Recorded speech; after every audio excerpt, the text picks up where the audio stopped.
Lean conmigo Efesios capítulo número 2. Durante 3 viernes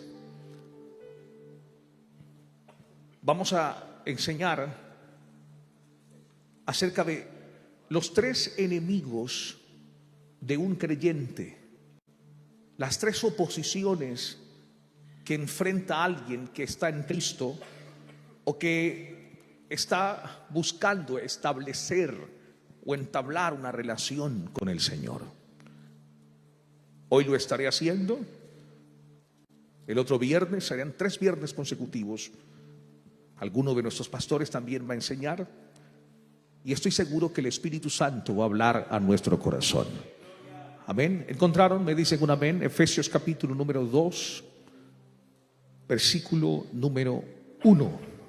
Vamos a leer la escritura en esta noche en el nombre del Padre, del Hijo y del Espíritu Santo. Efesios capítulo número 2, versículo número 1. ¿Estamos todos? Ok, vamos a leer hasta el versículo número 3.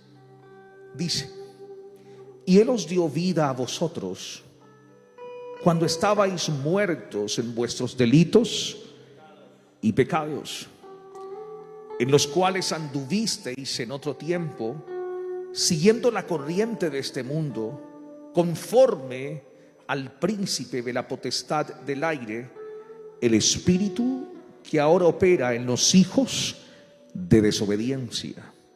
Versículo número 3. Entre los cuales también todos nosotros vivimos en otro tiempo en los deseos de nuestra carne. ¿Y qué hacíamos? ¿Haciendo qué? La voluntad de la carne y de los pensamientos. Y éramos por naturaleza hijos de ira, lo mismo que los demás. Pero lean el versículo 4, por favor, con violencia. ¿Qué dice? Pero Dios, que es rico en misericordia, por su gran amor con que nos amó, aun estando nosotros muertos en pecados, ¿qué hizo el Señor? ¿Qué nos dio? Quiero que lean eso fuerte, léanlo con violencia, levanta tu voz. Vamos, ¿qué nos dio el Señor? Nos dio vida juntamente con Cristo. Por gracia sois salvos. Levante las manos, cierre sus ojos y quiero que repitas conmigo: Padre, más fuerte, Padre, en esta noche habla mi corazón a la luz de tu palabra. Tu palabra es alimento a mi alma, refrigerio para mis huesos. Háblame, Señor, transfórmame, Señor, en el nombre de Jesús. Si alguien no cree, grite amén. Tome su lugar, desocupe sus manos. Vamos a levantar un aplauso al Rey y hágalo con todo el corazón. Vamos. Vamos, vamos, vamos. El mejor aplauso que puedas darle al Señor. Puedes gritar si lo deseas. Puedes decir gloria a Dios, aleluya, a su nombre. Regáleme unos minutos, por favor. A lo largo de la historia, las grandes ciudades acostumbraban a levantar murallas o fortalezas o sistemas de defensa a su alrededor para protegerse de los constantes ataques del enemigo. Jerusalén, por ejemplo, contaba con muros y en sus esquinas o en los 4 ángulos alrededor de la muralla levantaban torres donde colocaban personas. Estas personas eran conocidas en la antigüedad como atalayas. Y los atalayas tenían una grande responsabilidad. Observaban el horizonte, pero eran los encargados de alertar, de advertir al pueblo cuando el enemigo se acercaba. Tenían algunas características. una visión de águila. Ellos conocían, era tan tremendo que conocían cuando alguien traía buenas noticias o cuando alguien no traía buenas noticias. Conocían incluso la forma de caminar, y por su forma de caminar y por algunas particularidades descubrían incluso exactamente quién era la persona que venía y con qué intención venía acercándose al pueblo. Esto me causa algo muy profundo en mi corazón, porque en la vida cristiana encontramos, según las Escrituras, que nosotros también somos atalayas. Cuando vamos a la Biblia vamos a encontrar, por ejemplo, el Señor diciendo: velad y orad para que no entréis en tentación. Velen, sean sobrios, porque vuestro adversario, el diablo, como león rugiente, está buscando a quien devorar. Tengan cuidado, estén alertas, no se duerman, cumplan bien su labor, vigilen, estén al tanto, abran sus ojos, tengan visión, tengan cuidado, porque hay enemigos que acechan nuestra vida para querer apartarnos del propósito, para querer frenar el plan de Dios en nosotros, para querer distorsionar lo que Dios tiene para nuestra vida. Y hoy lo vemos dentro de la congregación. Por eso muchos cristianos y creyentes se hacen preguntas como estas. ¿Por qué aún sigo luchando con debilidades si soy creyente? ¿Por qué aún sigo luchando con ciertas presiones internas en mi alma si yo amo a Dios, si yo voy a la iglesia, si yo me acerco regularmente al templo? Porque a veces siento que hay una batalla en mi interior. O porque un viernes estoy bien, o un mes estoy bien con el Señor, y de repente todo cambia, caigo en desánimo, en desmotivación, no quiero volver a la iglesia, me quiero apartar del Señor, no quiero saber nada de las cosas espirituales. Otros dicen: comienzo bien, pero al final vuelvo al mismo lugar, me aparto, me hago un lado, me lleno de muchas cosas y no puedo seguir adelante en mi relación personal con Dios.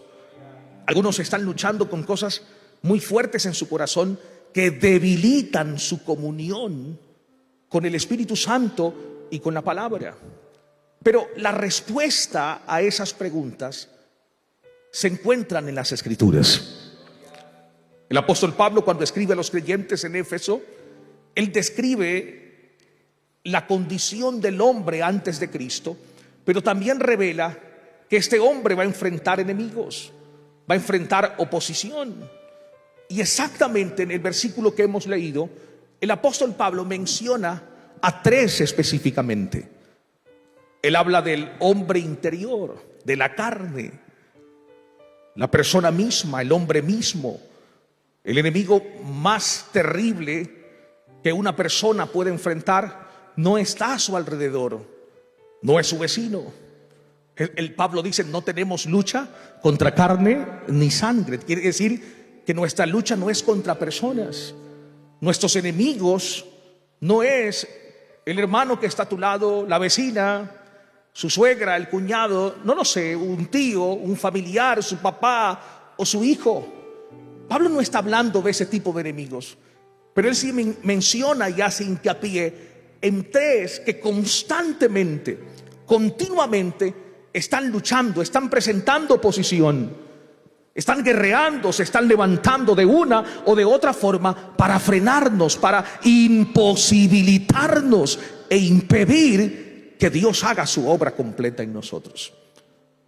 El primero es usted mismo. Diga al que está a tu lado: tú eres tu peor enemigo. Vamos, dígaselo con confianza. Dile: tú eres tu peor enemigo.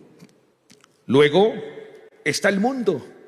que es el sistema opuesto a Dios, y por supuesto nuestro adversario espiritual, Satanás. Pero hoy quiero hablarles del primer enemigo, la carne. ¿Qué representa la carne para nosotros? ¿Por qué es un enemigo en nuestra relación con Dios? ¿Por qué interviene tanto en nuestra cercanía con el Señor y siempre de manera continua y persistente está allí para alejarnos de Él? Y encuentro algo precioso. La palabra carne en el Antiguo Testamento significa bazar y habla de fragilidad, habla de debilidad, habla de nuestra naturaleza. El hombre se desenvuelve en dos naturalezas, una antes de Cristo y una después de Cristo.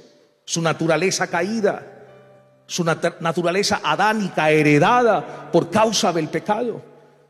Y es ahí cuando la Biblia se refiere a la carne. La Biblia no se está refiriendo al cuerpo o está diciendo que el cuerpo sea malo, pero sí describe la condición humana que está siendo marcada por una debilidad continua y una corrupción moral.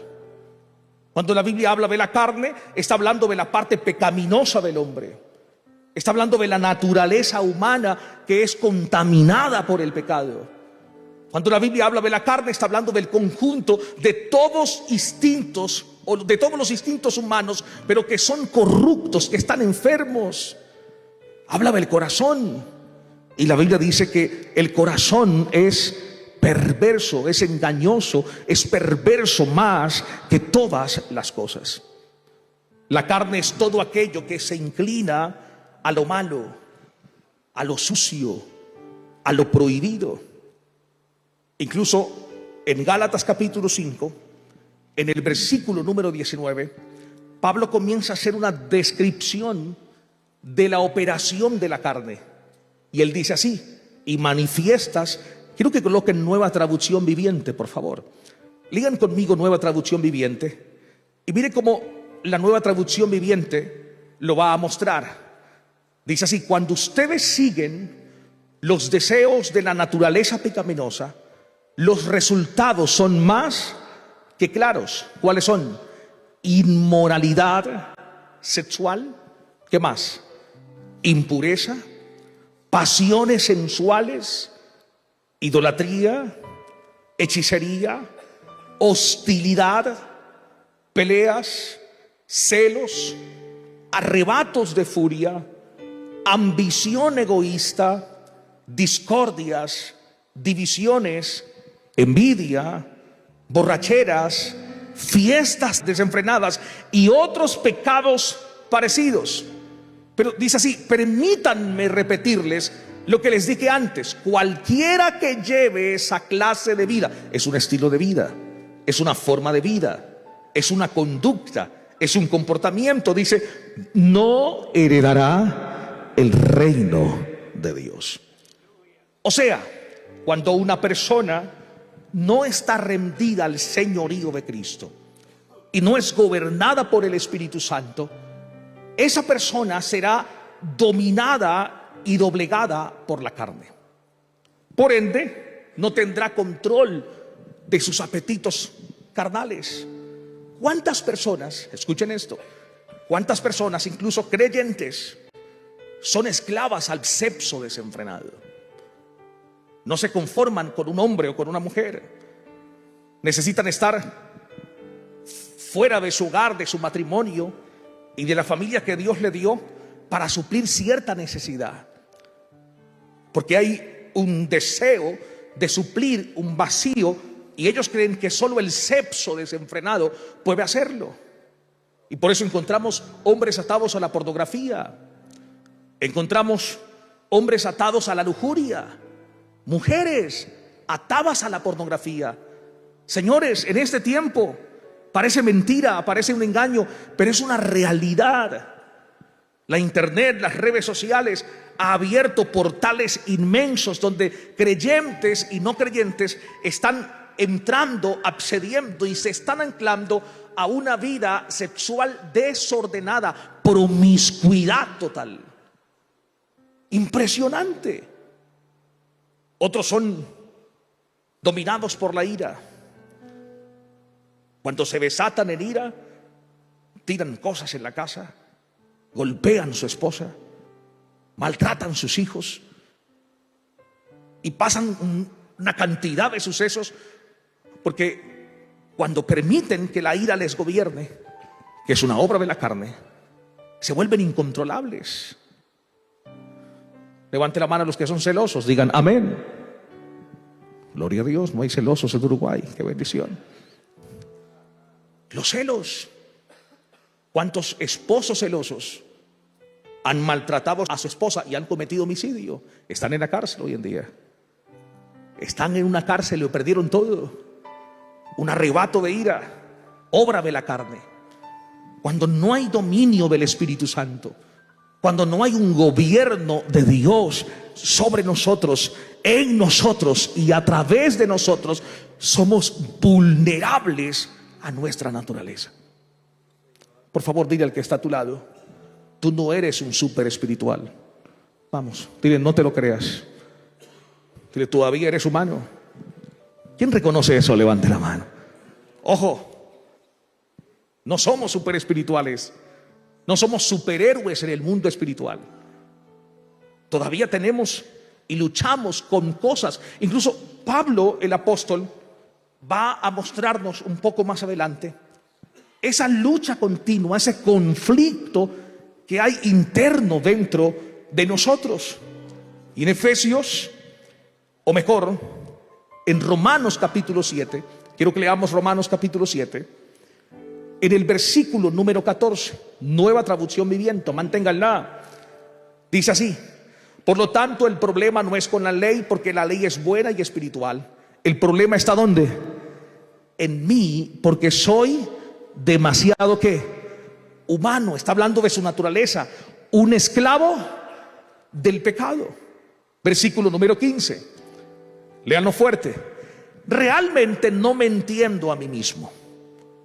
Y miren lo que dice: porque quiero hacer lo que es correcto, pero no lo hago. O sea que el problema del apóstol no es falta de deseo. Él quiere hacer lo que es correcto, pero luego dice: en cambio, hago lo que odio. Ahora su problema no es de conocimiento. Pablo tiene un pleno conocimiento de lo que es correcto. El problema no es falta de deseo, el problema no es que Pablo no conozca, el problema es falta de poder. Miren lo que dice el versículo número 16: pero si yo sé que lo que hago está mal, esto demuestra que estoy de acuerdo con que la ley es buena. Versículo número 17. Entonces, lean por favor eso, ¿qué dice?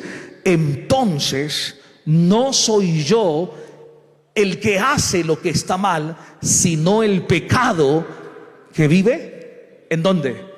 Ojo, aclaro que Pablo no está omitiendo la responsabilidad. No es que Pablo es de aquellos que tiran la piedra. No, no es que Pablo está diciendo es el pecado que hizo todo. No, él no está evadiendo su responsabilidad dentro de su decisión, de su naturaleza. Porque hay gente que está haciendo el mal, pero está buscando culpables. Me hicieron pecar. Yo no era así, pastor, pero durante el transcurso de la vida me hicieron cambiar. ¿Ha escuchado hablar de esa gente? Yo era una mansa paloma, pero tanto he sufrido que ahora me volví duro, por eso me cerré y por eso soy así fuerte. No, Pablo no está delegando o omitiendo o haciendo a un lado su responsabilidad. De ninguna manera lo que él está haciendo es reconociendo que cuando él peca, él actúa en contra de su naturaleza como una nueva criatura en Cristo Jesús. En otras palabras, lo que Pablo está diciendo es: todos necesitamos reconocer nuestro pecado y darnos cuenta que el impulso, el deseo de pecar no viene de nuestra posición en Cristo Jesús, sino de nuestra naturaleza. ¿Quién entiende esto? Levante su mano, por favor. Mira al que está a tu lado, por favor. Dile: tú eres el problema. Dígaselo fuerte. Dile, tú eres el problema. Venga Elías, por favor. Extiendan sus manos acá. Todos vamos a decir, Elías, tú eres el problema. Ahora levante la mano, por favor. Diga conmigo, yo soy el problema. Otra vez, vamos. Por una sola vez en la vida, no sea orgulloso. Reconócelo, vamos.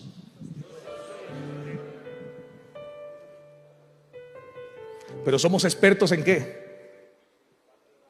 Álvaro. Fue Álvaro. Mi esposa. Es que mis hijos son los que me sacan la rabia.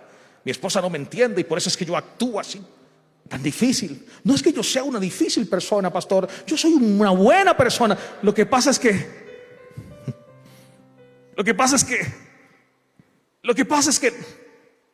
y estamos buscando culpables. Pablo dice, el problema está en mí, en mi naturaleza, en mi carne. Pero aquí viene algo precioso. Lean el versículo 22, por favor, de Romanos 7. Miren lo que dice. Amo la ley de Dios con todo mi corazón. ¿Qué dice? Amo la ley de Dios con todo. Versículo siguiente, el versículo 23. Pero hay otro poder dentro de mí que está ¿en qué? En guerra con mi mente. Ese poder me esclaviza al pecado que todavía está ¿dónde? Dentro de mí.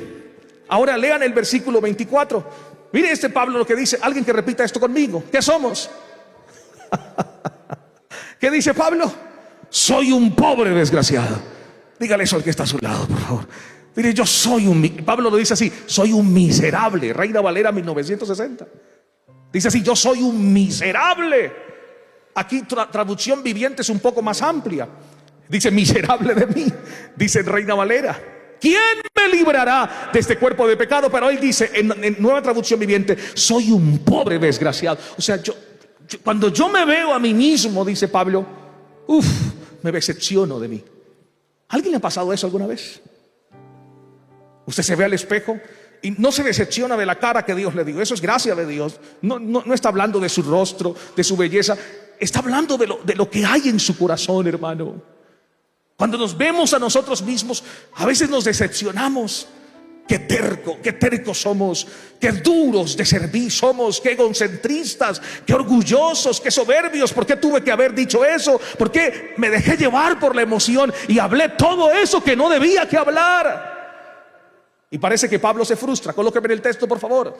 Parece que Pablo se frustra. Soy un pobre desgraciado. Y él hace una pregunta: ¿quién me libertará de esta vida dominada por el pecado y la muerte?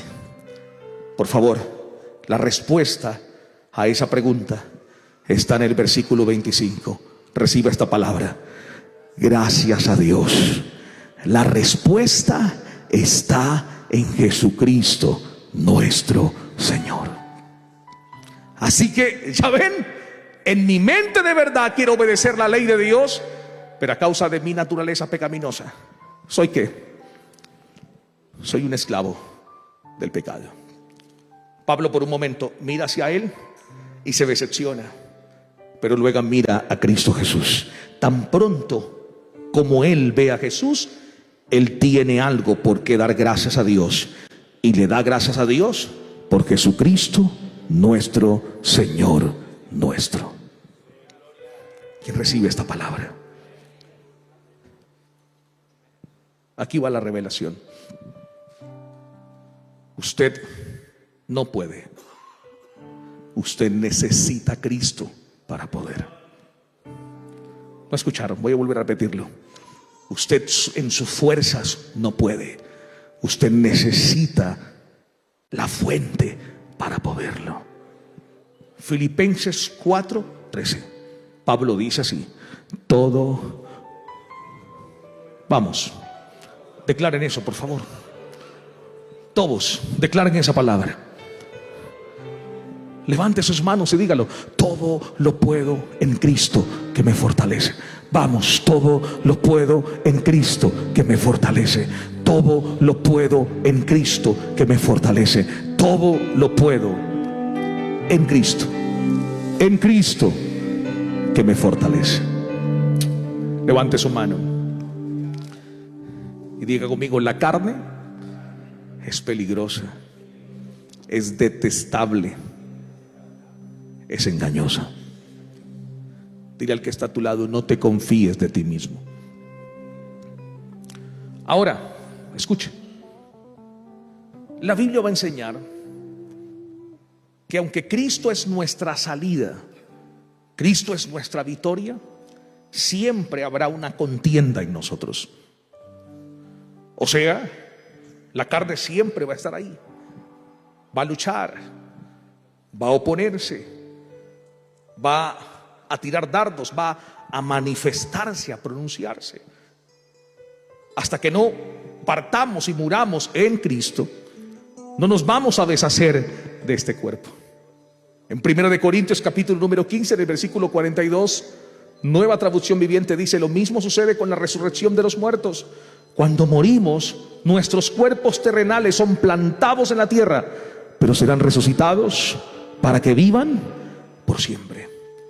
En el versículo 53 del mismo capítulo de 1 Corintios dice: pues nuestros cuerpos mortales tienen que ser transformados en cuerpos que nunca morirán. Nuestros cuerpos mortales deben ser transformados en cuerpos inmortales. Entonces, cuando nuestros cuerpos mortales hayan sido transformados en cuerpos que nunca morirán, se cumplirá la siguiente escritura: la muerte es devorada en victoria. O sea que mientras estemos en este mundo y en este cuerpo, va a haber una lucha constante. ¿Quién entendió eso? Levante la mano. Una lucha continua, todo el tiempo. Levante la mano los que hoy pensaron mal. Usted tuvo un mal pensamiento. Usted miró a su jefe y dijo: ¿quién lo hizo alguna? Levante la mano. Algo pasó en la casa con su esposa y decimos en Colombia, se pelaron los cables. Ya se movió algo terrible en casa. Usted mintió. Usted falló hoy. ¿Quién falló hoy? Todos. Dijimos cosas que no debíamos que decir. Hablamos, maquinamos, pensamos. A veces vivimos de suposiciones y nos hacemos películas en la cabeza de cosas que jamás han pasado y que nunca van a suceder. Esa es nuestra naturaleza. Esa naturaleza adánica, humana, que está allí todo el tiempo. Pero es peligrosa. Ojo, es peligrosa. Es peligrosa. En Romanos capítulo 8, en el versículo número 6, Pablo dice así: porque el ocuparse de la carne es muerte. Trae muerte, trae destrucción, trae fracaso. El destino de una vida dominada por la naturaleza pecaminosa y la carne es destrucción, no solo en la tierra, por toda la eternidad. Pero el ocuparse del Espíritu es vida y paz. Por cuanto los designios de la carne son enemistad contra Dios, porque no se sujetan a la ley de Dios, ni tampoco pueden. Y los que viven según la carne, ¿qué pasa? No pueden agradar a Dios. Pastor, ya sé cuál es el problema. Ya sé qué es la carne. Ya sé cómo opera, cómo funciona, cómo trabaja. ¿Qué debo hacer? ¿Cuál es mi posición frente a ella? Y hay tres cosas preciosas que quiero que entiendas hoy. Levante la mano derecha al cielo y diga conmigo: mi carne, otra vez más fuerte, mi carne es sometida por el poder del Espíritu Santo. Dígalo fuerte, vamos: mi carne es dominada con el poder del Espíritu Santo. ¿Quién lo cree? Romanos 8:2, Nueva Traducción Viviente. Mire lo que dice el texto. Qué precioso el texto. Por eso, los que todavía viven bajo el dominio de la naturaleza pecaminosa nunca pueden agradar a Dios. Ese es el 8, pero el 2 dice: porque ustedes pertenecen ¿a quién? Levante la mano derecha y profetice conmigo: yo soy propiedad de Dios. Grita esto, por favor, con violencia: yo soy propiedad de Dios. Puede decirlo otra vez, diga: mi vida le pertenece al Señor. Dile: yo soy propiedad de Dios. Dile: le pertenezco a Él. Y escuche, el poder del Espíritu que da vida los ha libertado del poder del pecado que lleva ¿a dónde? A la muerte. Pero el verso 5 es hermoso. Lean el verso 5, por favor. Escuchen lo que dice el versículo 5. Los que están dominados por la naturaleza pecaminosa piensan en cosas pecaminosas, pero los que son controlados, y esa palabra controlados es llenos por el Espíritu Santo, piensan en las cosas que agradan al Espíritu. Pero salten al versículo 13. El versículo 13 es hermoso. Escuche: pues si viven obedeciéndola, morirán, pero si mediante el poder del Espíritu hacen morir las acciones de la naturaleza pecaminosa, vivirán. Levante las manos, reciba esta palabra. La respuesta a su vida es la llenura del Espíritu Santo. Ríndase al Espíritu, ríndase al Espíritu. Pase tiempo con el Espíritu Santo, llénese de Él, búsquelo. Vaya al secreto, vaya a la lectura bíblica, vaya a la palabra. Llénese del Espíritu, replétese del Espíritu. Permita que Él lo controle, permita que Él lo domine, permita que Él influencie de manera completa, absoluta, total. Y de esa manera vas a someter tu carne.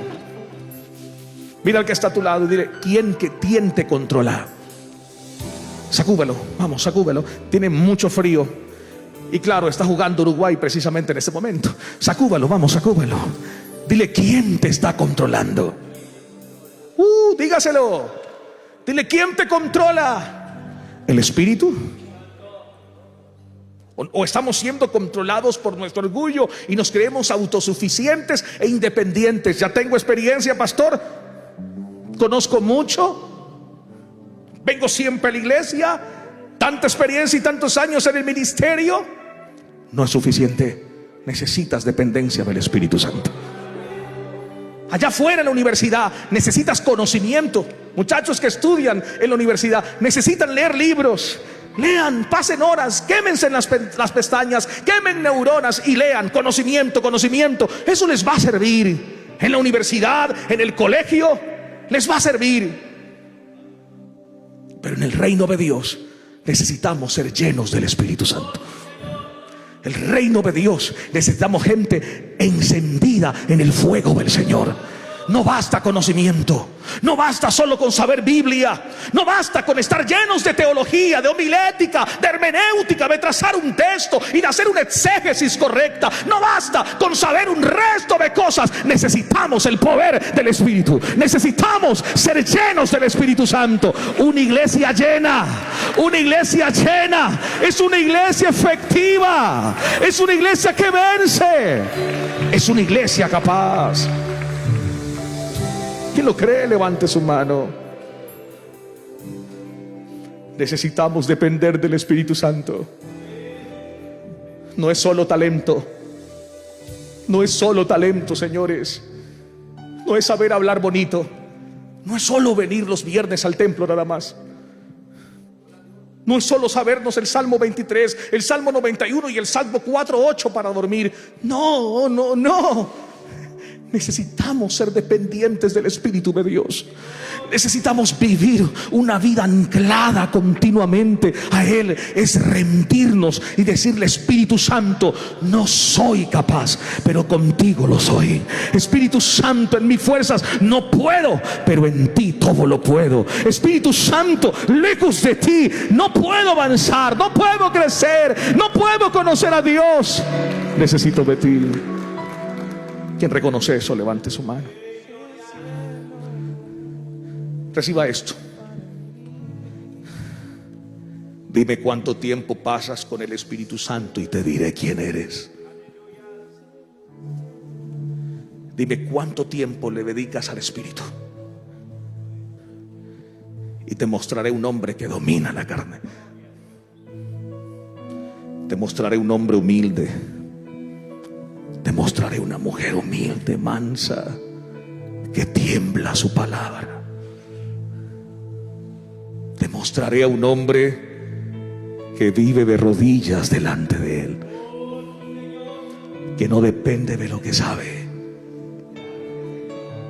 que aunque tenga muchas cosas y hayan cartones pegados en la pared y haya estudiado en las mejores universidades de Uruguay y de Estados Unidos,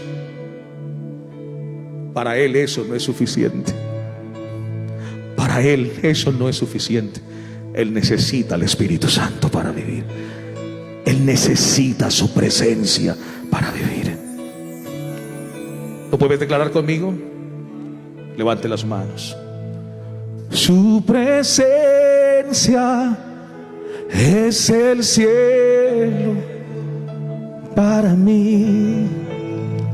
Vamos. En tu presencia es el cielo para mí. Tu presencia, Señor, dilo. Tu presencia es el cielo para mí. Abre tus ojos. ¿Con qué cosas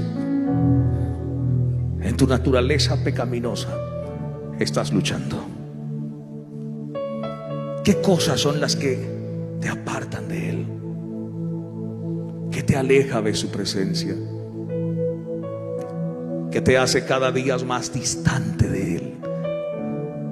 ¿Cuáles son tus prioridades? ¿En dónde está tu tesoro? Allí estará tu corazón. ¿De quién dependes?